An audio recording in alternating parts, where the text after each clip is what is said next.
My name is Kemi Shufolawe Chuku. First, the major items.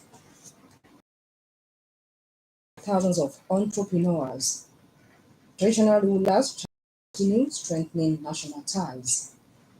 House of Assembly is promising speedy passage of Rural Integration Bill.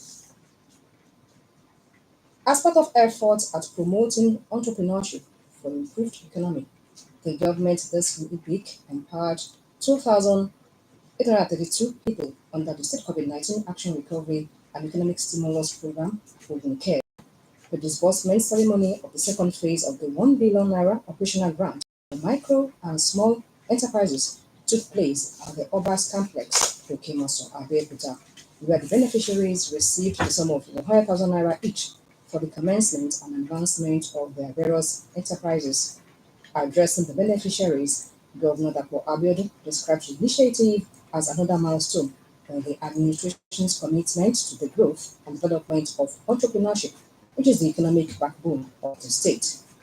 Represented by his deputy, Engineer Noi Mott Sanakolidele, the governor emphasized the determination of the current administration in following a blueprint that defines its social contract to the people through a strategic, inclusive, and methodical approach, saying over 1,000 people across the state benefited from the first phase of disbursement last year, while the third phase will come later.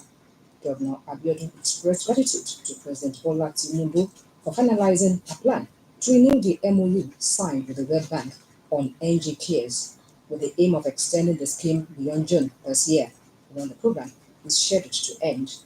In a remark, the Chief Economic Advisor and Commissioner for Finance, who is also the Chairman, OGS Steering Committee, Mr. Dapo Okubadejo, noted that the grant is meant to promote micro and small enterprises, smallholders farming, as well as protect vulnerable households by scaling up entrepreneurial intervention. Also speaking, the Speaker of the House of Assembly, the Right Honorable Oluda Iselelode, lauded the governor for supporting SMEs just as he advised beneficiaries to use the fund judiciously as it is not a national. In their goodwill messages, the Ijebu-Ode local government chairman, Mr. Babatunde Gazal, and the Yaloja General, Chief Yemisi Abbas, represented by the Yaloja Ganiyat Uyulakin, expressed gratitude to the governor for being committed to the socio-economic development of the people, especially those at the grassroots, assuring him of spending the money for its purpose. One of the beneficiaries of the operational grant, Mr. Oluyemi Oyewole, expressed delight at the grant, saying the 100,000 naira grant will go a long way in improving his farming business. The need for traditional rulers in the country to continue to strengthen relationships irrespective of tribe and ethnicity has been brought to the center stage. The governor, Prince Dapo Abiodun, brought this to the fore this Wednesday when the Emir of Kano, Alhaji Aminu Ado Bayero, paid a visit to the Awujale and paramount ruler of Ijebu land, Oba Sikiru Adetona, at his GRA residence in Ijebu-Ode. According to the governor, the cultural relationship between Kano and the Ijebu people will continue to be strengthened for the socio-economic development of the land. Represented by the Commissioner for Local Government and Chieftaincy Affairs, Honorable Ganiyu Hamzat, Governor Abiodun let out that the people of Kano have been living in the state peacefully, and that one of the key policies of the current administration is to make people from various ethnic groups live peacefully in the gateway state. In a remark, the Awujale and paramount ruler of Ijebuland, Oba Sikiru Adetona, explained that the late father of the current emir, Alhaji Ado Bayero, was his friend before he died, saying that the relationship between the Kano people and the Ijebu people will continue to work stronger. The emir of Kano, Alhaji Aminu Ado Bayero, in an address, noted that he is to celebrate with Oba Adetona on his 90th birthday at 64 years on the throne of his forefathers and express the love of the Kano people. The government has been commended for the removal of shanties from school environments across the state. This will ensure full concentration for pupils and students, as well as ensure their safety. These were the submission of residents who spoke in the Vox Pop with OGBC in Abeokuta. According to Mr. Femi Opatola, Mrs. Ariyike Wonola, and Mr. Tunde Abraham, shanties around school environment have constituted nuisance and also breached the security of the schools, thereby exposing the students to danger.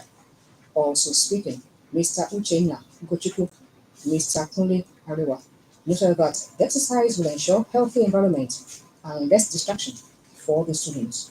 They, however, expressed hope that this act will stand the test of time, urging governments to saddle school authorities with responsibilities of ensuring that no shanties are attached to the school walls. The government last week commenced the removal of shanties, usually around school environments in the state. You are listening to the state news on OGBC 90.5 FM. The bill for a law to ensure rural integration promotes even development in rural and semi-urban areas will be given accelerated passage.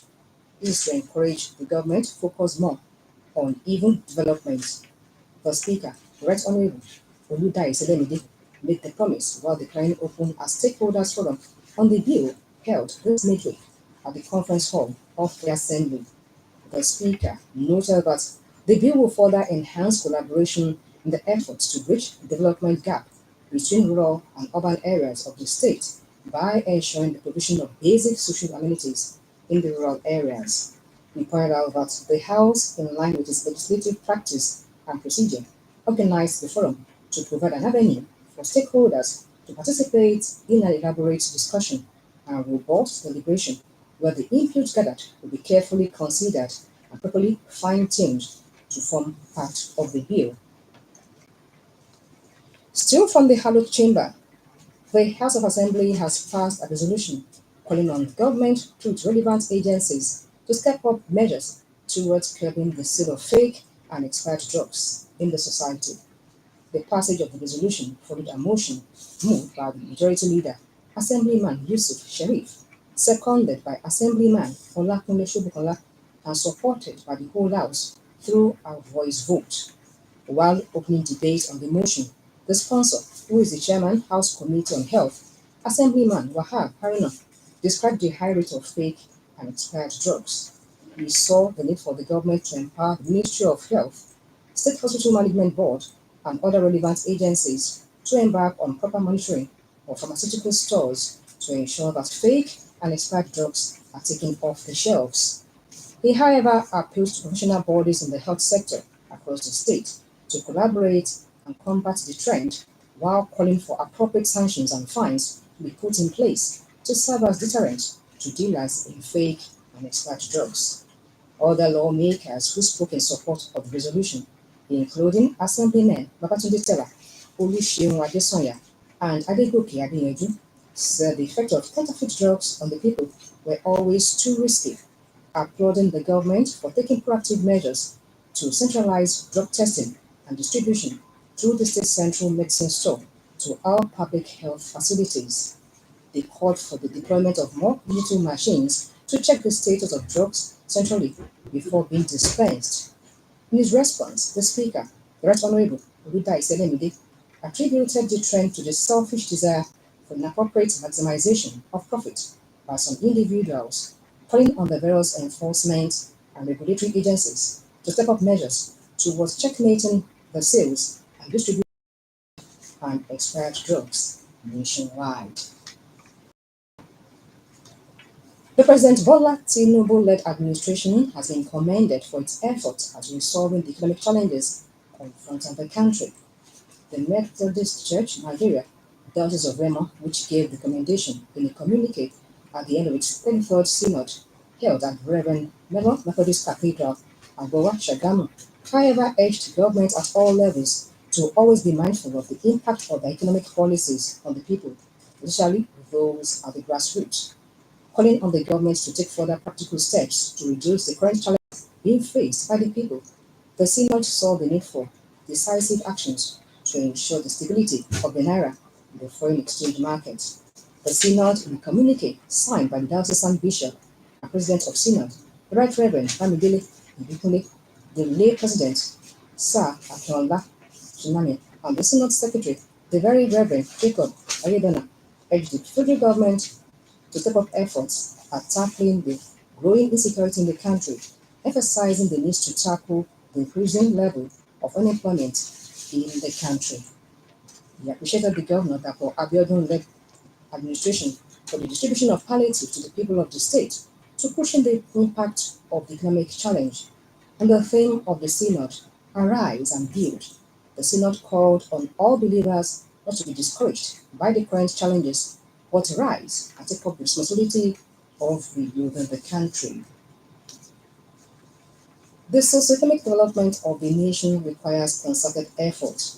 Play your own part to end the state news and a look at the major items. As part of efforts at promoting entrepreneurship, the government this midweek empowered 2,832 people under the State COVID-19 Action Recovery and Economic Stimulus Program, with each beneficiary getting 100,000 naira. While speaking at the palace of the Awujale and paramount ruler of Jebuland this Wednesday, Governor Dapo Abiodun, who was represented by the Commissioner for Local Government and Chieftaincy Affairs, Honorable Ganiyu Hamzat, stressed the need for traditional rulers in the country to continue to strengthen national ties irrespective of ethnic leanings. We also took over the Speaker of the House of Assembly, Right Honorable Oludai Sebemide, while declaring open a stakeholders forum on the Bill for Rural Integration this Wednesday, said the bill will be given speedy passage to promote even development in rural and semi-urban areas. The state news was edited by Tony Oyelumade and broadcast from OGBC Abeokuta.